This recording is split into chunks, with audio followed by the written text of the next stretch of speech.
only mistake I made in the short-term rental space, but I have to share that and leverage that, right along with the wins to be completely transparent. Does that make sense to everybody? So, can I take over for a second? Yeah, I think they got it. So, Kenny's got 4 properties. He owns a percentage of that property. What's your percentage in that property? Can you disclose that? Yep, 30%. So he's at 30%. I don't think that's the route for the majority of you to go, right? So let me explain this. So 2.5 years ago, I started in a very similar deal.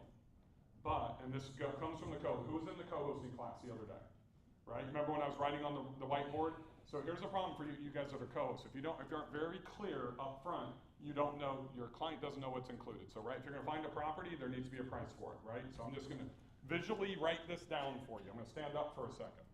Property finding is a separate cost. $10,000 for property find. Construction is another cost. $10,000 to be the GC and manage construction when you're finding a property for a client. Then you have design costs, $10,000, $20,000 depending on the size, right? Then you're gonna do 20%, roughly. So take all that, put that on the left-hand side of the paper. Write it down right now. Property finding and your price. Construction, your price. Design, your price. And you could hire that out for a designer. Co-hosting, your price, right? Then you draw a line right down the middle of the paper. Over here, or right, or, so pricing, or, OR, 20% of equity. Equity, right? So what I don't want you to do is to do what Kenny and I are talking about and do a contract. You want to be on the LLC as a 20% owner of equity, right? Because now you're protected by that entity. Why 20%? Why not 30? Why not 40? Why not 50? Personal guarantee. 100%. No personal guarantee on 20%. So you can scale that as much as you want, right? Now, if cash flow is the #1 thing for you, don't do this. Build out your co-hosting business, right? And take the cash flow, because your 20% equity position is going to be net distribution. Does that make sense to everybody? Yes? Yes? If you are okay cash flow and you're looking to build wealth, which is what Kenny and I are doing in the hotel, right? Then you take the 20% equity, and right now, I've got $3.7 million worth of equity in my side of co. So I transition out of me owning 9 properties, co-hosting, making about $400,000 a year out of that, to where now I've got almost $2 million in equity, and I'm getting my 20% net distribution. Most of them every month, sometimes they're quarterly, right? But I'm building my wealth. And the best part is, I'm not even co-hosting those anymore. I'm giving those deals to actually pay a co-host, like in my mastermind or inner circle, to do that stuff for me, so it's completely passive. That's one way to be able to do it. The other way is, Kenny, what we're doing, what we did with the hotel, right? So we created a syndication. Anybody here ever done a syndication before? Anybody interested in a syndication? That's it? Like 5 or 6 of you? It's kind of scary, but I get it. Everybody in here should be, is anybody in here independently wealthy? Raise your hand. Like literally, you've hit your financial freedom. You've got 10 million in the bank, you're making 7 figures a year passively, and you don't need to work anymore? Then you need to understand syndication. Because what's our biggest problem in this space? Cash. Cash flow. Holds all of us back. Was everybody in my session yesterday and saw that $2.75 million property that I closed on? What do you think that took to close? $687,000. Do you know what I'm going to put into that house? It started at $300 grand. It's probably going to be $400,000 to $500,000. Could push $600,000 after I meet with the wedding planner. Might be $7. If I'm in $600,000, I'm in $1.25 million. The day before I closed, so what was yesterday? Thursday, Wednesday? I had $2.4 million in cash in my money marketing account. So if I have to take $1.6 million out for all of this, how much do I have left? Now I'm only left with like $800,000. It's always a cash problem. Everybody should be looking how to leverage other people's money, but here's the deal. You have to be a tremendous fucking steward of that money. You are a steward. Just like Dave Ramsey says, he's a steward of the wealth that he's built, and his children have to be a steward. It's not his money, it's not their money, it's God's money, and it is literally our responsibility to be the steward of those other people's money. Does that make sense? There's too many people that are preying on other people's money and doing it the wrong way. That's why I say there's a right way and a wrong way. And let me tell you why I haven't done this ever in my 31 years of real estate. If you know my story, I was a golf professional, right? And what every kid I knew, I started at 19 years old. They all went to the guys that were older, that were wealthy. Hey, can you invest $5,000 into me? Can you give me 5,000? Can you give me 5,000? And now they have like 7 or 8 masters that have given them $35,000 that want to dictate what they're going to do and do all those types of things. Does that make sense? Nobody wants that. We are here as adults, educated investors, to be a steward of that money. A big thing for me with Kenny is his faith, right? I'm a Christian as well, and I know that Kenny's going to do right, and I'm going to do right. And our investors in this room believe they're not investing in the project, folks. They're investing into us, right, Anusha? Just like you're investing into the inner circle, you're investing into me.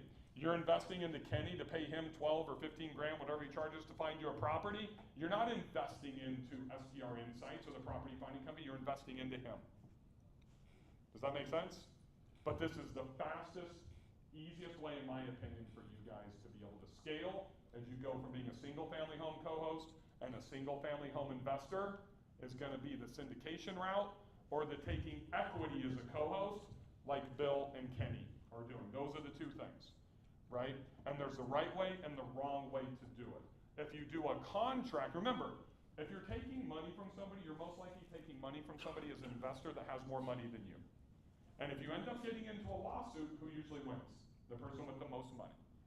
I can bankrupt Kenny right now. If him and I had to separate and it was bad or whatever, if we don't have our documents right, if we don't have the syndication right, if we don't have our operating agreement right, if we don't have our buy-sell agreement right, if we don't have all that stuff right, I could tie him up in court and I could bankrupt him right now because I've got more money than he does, right? So understand that position and make sure you go through and you have all these ducks in a row. But I am telling you right now, these are the 2 best options to be able to scale if this is something that interests you and if cash is your biggest problem. Agree? Agreed. Yeah. Awesome. Yeah. I think, yeah. Sorry, I get that's the intensity. I apologize. It's funny. We recorded a podcast on Sunday, and you're like, we're sitting in these chairs and this thing, and every time he gets like passionate, he's like, no, he's gonna stay in the chair. He wants to stand up and like go. So anyway, it's fun. It's just me. No, it's okay. It's okay. I need to stand up on top of the chair to get the same passion, right? So how do we do it, Kenny? How do we do what? How do they do this? Well, let's talk about the syndication. How do we raise money for the hotel? How can they do this? What are the steps? So number 1, the biggest action item I want you guys to do right after this, because I think this conversation sounds good to you guys. You're like, but the biggest mistake I see people take after a conference or even a workshop is they don't do anything. It's like, well, that was cool, and then they walk out and they do their same life. The secret to that, folks, and if you live in my world, you've been to my boot camps, Don knows exactly what I'm about ready to say, right? You have to take step 1 today. If you do not take step 1 today, like when we end here and go to lunch, and then before Cody and before we wrap up and all that type of stuff, you're probably not going to ever get to step number 1 if you don't do it today. 1 small step, 1 small victory today. Here's step number 1. Take a picture. It's freaking July. All of you are booked out. This is the month that everybody wins. I don't get a single email complaint from anyone, like nobody in desperate situations. Kenny, help me figure out how to save this property that's not cash flowing. Nobody complains in the month of July because everybody's booked. Or maybe not people in Antarctica, but really, it's July. We're all winning. Or Kissimmee.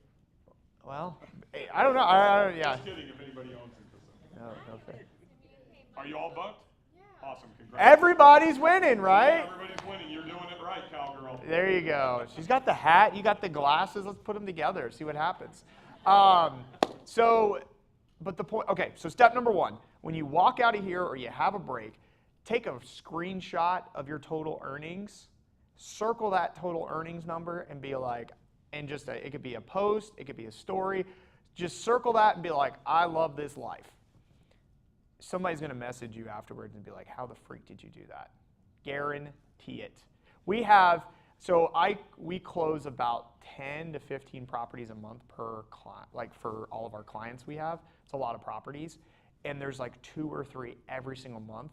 After they close, like a month later, it's maybe their first property, but they start posting it on social media, and they're like, hey, my brother reached out to me, or like my friend, or this like group of doctors, sometimes they're physicians, there's other group of doctors, saw me post, and like, how did you do that? Can we just give you our money?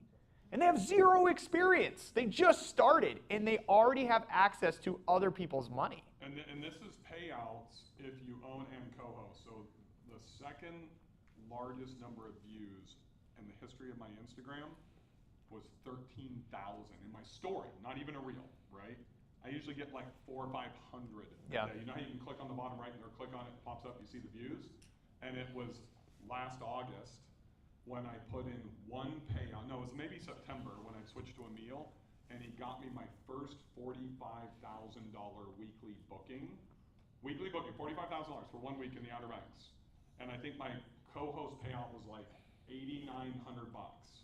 And I did that. I circled it, and I put good to be a co-host.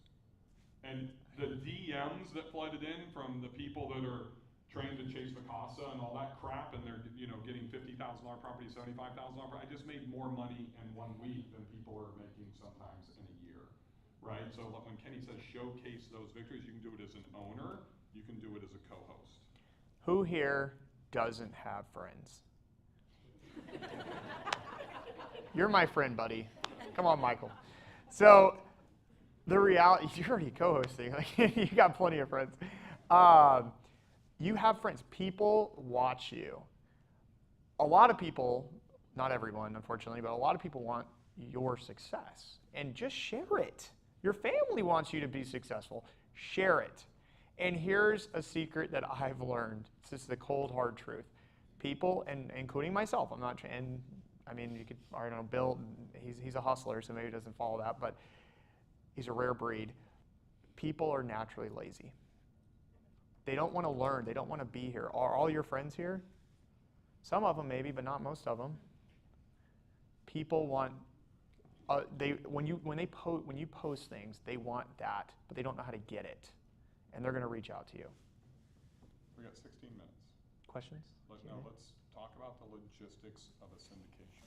Oh gosh. Right, so Okay. I mean, just super high level. 16 right? minutes. I want to talk about the logistics of doing a syndication. So there's things that you can say, there's things that you can't say legally and publicly, in the relationship that you need to have, right? So we have to understand what we can and we cannot do, and understand there's a difference between a syndication and a fund. So if you guys want to do a partnership, as an example, you typically can only have 4 people or entities in LLCs to create a partnership. 4. Most banks will not allow 5, 6, 7 different entities. And I believe a lot of you in this room, hopefully you guys have been networking and building relationships. The first step to this is, if you don't want to do it on your own, you don't have the skill set, or you're missing a skill set that's going to be required, get a partner. I'm the best marketer in this industry. He's the best data finder in this industry. You know what we both suck at? Back office. Tracy, Yeah. Stacy. So we went to Tom Mundy in the mastermind, my inner circle coach for back office, and he's going to be doing all of our back office and trust accounting. Anusha's an investor, because remember, we have to have the best to be able to do that, right? That back office is absolutely critical. Him and I are not going to be the ones to do that. We know that's our weakness, right? So he's data finder, property finder, that type of stuff. I'm the marketer, social media, Facebook ads, blah, blah, blah. Those are complementary strengths. We still have a gap. So we need another person, right? So that's either going to be, some way it's going to be compensated. Partnership, it could be, paying monthly, whatever that is. Syndication kind of happens in the very similar way. So one of the things that you have to understand is you really need to find your property first, then you start the syndication process. And here's what most people don't understand. Anybody know what it costs to set up a syndication? $20,000 to $25,000. So you have to factor that into your costs and how you're going to structure your syndication to get your investment in it and to take care of your investors. So you need to know the different rates that you need to charge to your investors, essentially, or when you're acquiring a property, when you're selling a property, all of these different types of things. So a syndication is deal by deal. So Kenny found the hotel, right? And then literally we started raising money, you know, and we kept that very quiet. We went to my mastermind, and the way that it started with me and Kenny, Whitefish, Montana, last December, mastermind meeting. Mastermind members came to me and said, hey, why don't you put a fund together for us so we can invest with you? Don't want to do a fund, in my opinion, because then you're starting to pay preferential rate when people give you money from the very beginning. So like we closed on the hotel, what, like 1st of April roughly? Middle of April. Middle of April. We're slated to open in October, and I think we're slightly ahead of schedule right now, or right on schedule. Yeah.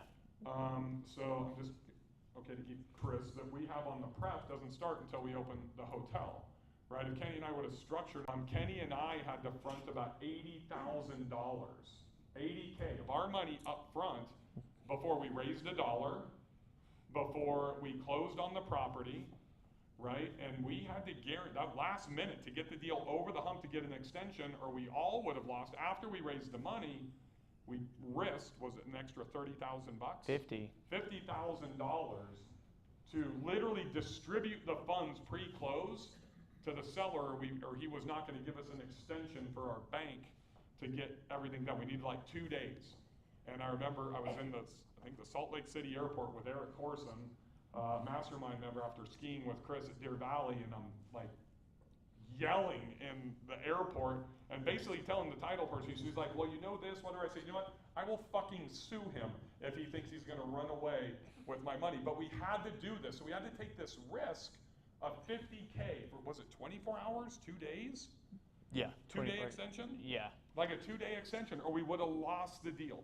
That's the commitment that we have to have to Anusha, right? She had transferred us money already. We'd already taken the money.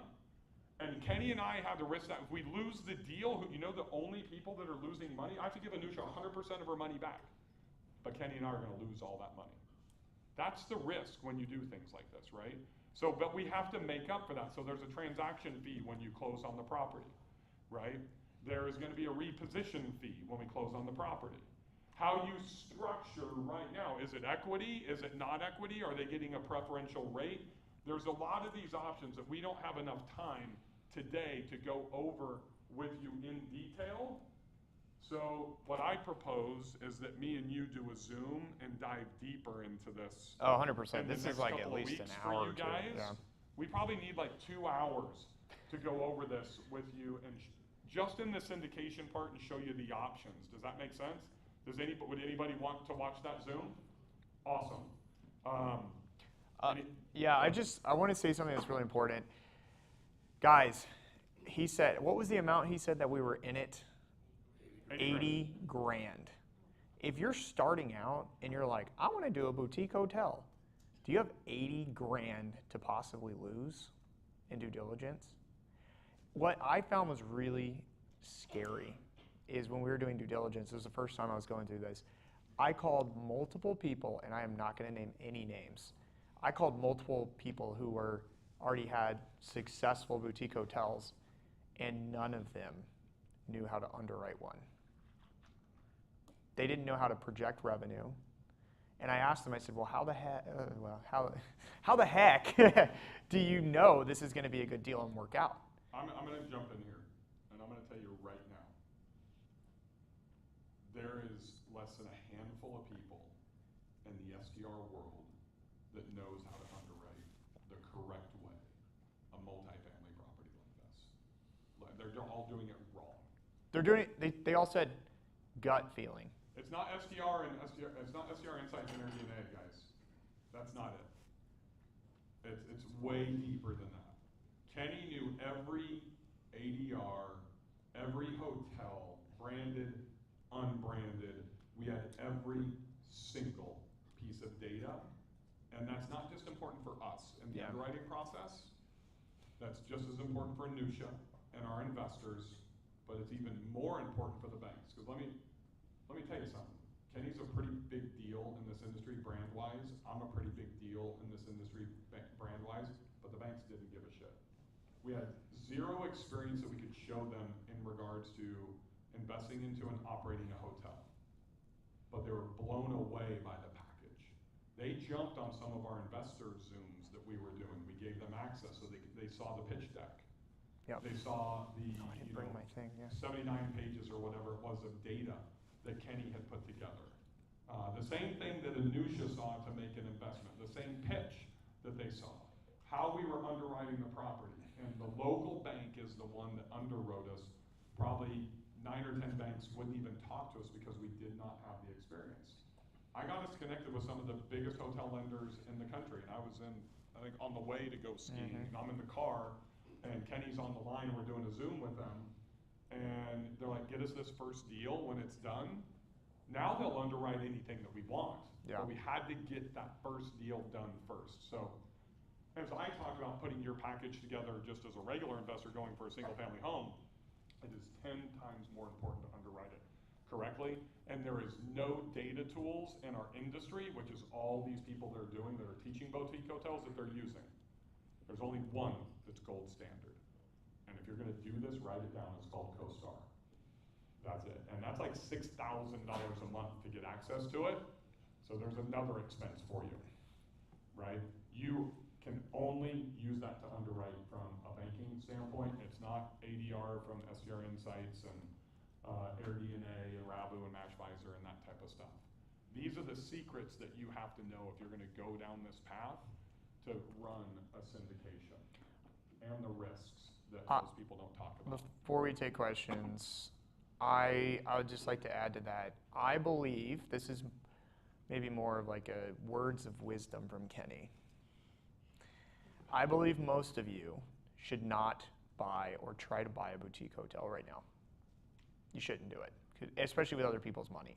I concur. You will mess it up, big so time. The other thing, one of the big things, you remember when we had the first call with the banker?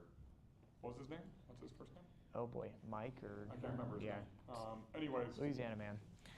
Honestly, they probably wouldn't have done Kenny by himself, even with all the data and everything, had to show them my construction experience.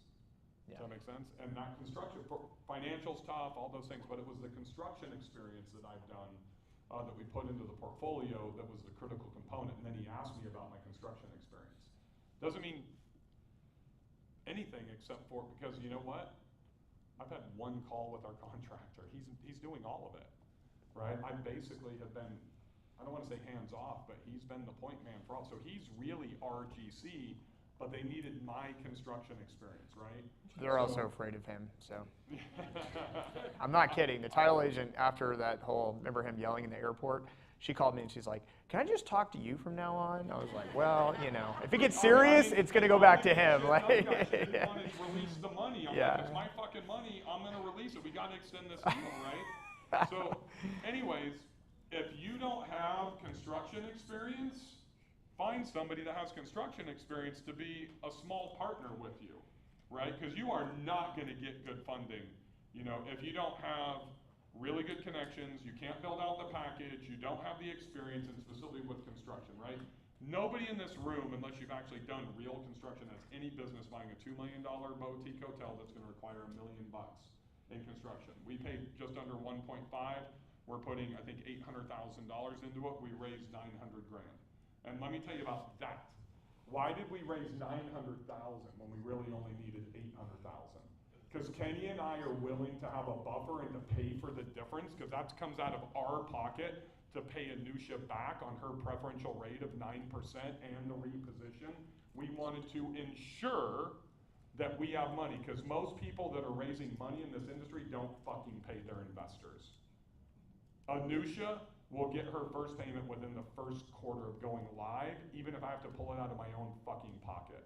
That's the commitment that you have to have. Don't do it if you don't. Right? There's good and bad coaches.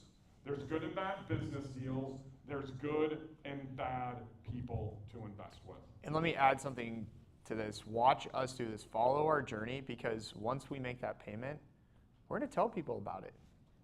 Like, we're going to tell people, we made a payment in Q1 for this hotel.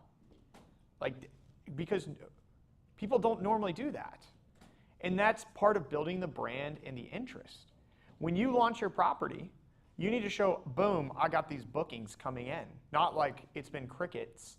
People are following your journey. People want to see that. And then they get interested in it. Right.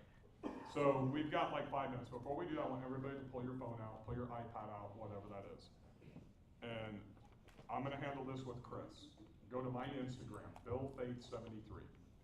Bill Faeth, F-A-E-T-H, Bill Faeth 73. Send me a DM that just says webinar. That's it, just say webinar in the DM. You're not gonna get an auto reply. We don't have anything set up for this. I'm not gonna open it and reply. I'm gonna get Savannah, if anybody was in the marketing thing for my team, and I'm gonna have her grab that information. She's gonna reply to you. She's gonna get your email address. This is gonna be a personal thing. If you wanna be on that webinar that Kenny and I will do for, we're gonna really break this down step by step for you. And I'm going to Chile on August 28th. We're gonna find a date sometime in the next month. We're gonna do it between now and the 28th, and hopefully like between this August 7th and 14th, like within the next 2 weeks. And we're gonna break everything down for you on the, like the syndication part and the risks. Like, we had to pay an extra $5,000 to rush order our syndication. We want you to be able to avoid that, right? With our documents and all that type of stuff. So there's still a lot of things we just don't have time to be able to cover. So Bill Faeth, F-A-E-T-H 73, shoot me a DM, just type in the word webinar, give me about 3 or 4 days, we'll communicate with you, we'll grab your email address, because I'm not giving access outside of this room, right? This isn't going to the conference or any of that type of stuff. It's just gonna be you guys. Because you sat through it. That's correct. Also make sure you follow me while you're there, just FYI. I would also follow Kenny. What are you, Kenny like underscore Bedwell or something? Yep, I got really creative with it. Kenny underscore Bedwell. And we'll guide you through this every step of the way so that way you guys feel confident, you know what to do. Zach, I know you will probably wanna do something like this. In my opinion, and I love private money, and I love Pace Morby, and I love the Gators and all that type of stuff, but if you're going down this path, that's not the entrance level for you. You're better off doing a syndication than going and running private money to do this type of funding. Does that make sense to everybody? We got like 4 or 5 minutes for questions. We'll do some Q&A with you guys right here. So from somebody who's done a boutique hotel before and utilized their own capital going in, you had mentioned that you wouldn't do a syndication. You would find the property, do the syndication first, then essentially attach to the property prior to buying it. What about the reverse side of doing a syndication after you've owned and operated it for a while, the full capital out? So every single property that you buy has to have separate docs within a syndication. So we have a syndication called BKC Fund. I think what you're asking is, can you do the syndication after you've owned and operated the property? Absolutely you can. Yeah. You 100% can do that, but it's like, it's kind of like siloing everything, right? Each property will have its own syndication. Yeah, but you can do that after you've started. But none of the attorneys recommend you do that. 100%. Yeah, I know why. Because a lot of people don't get the property and you have to pay them up front.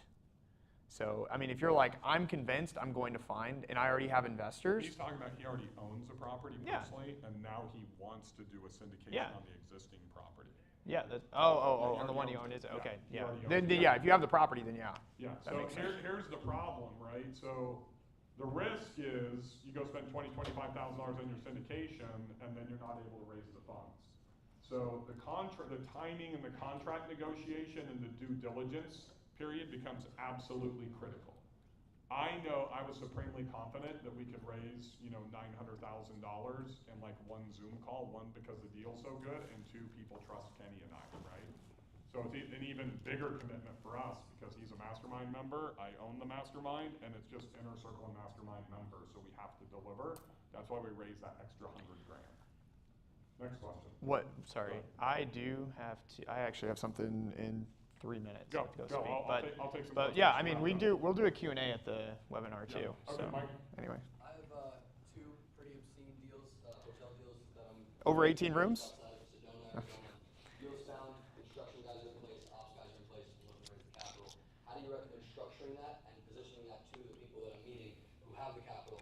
I don't know how to, carve out percentages and decide what is valuable and fair. Yeah, there's no way I can unlock that right now. That's what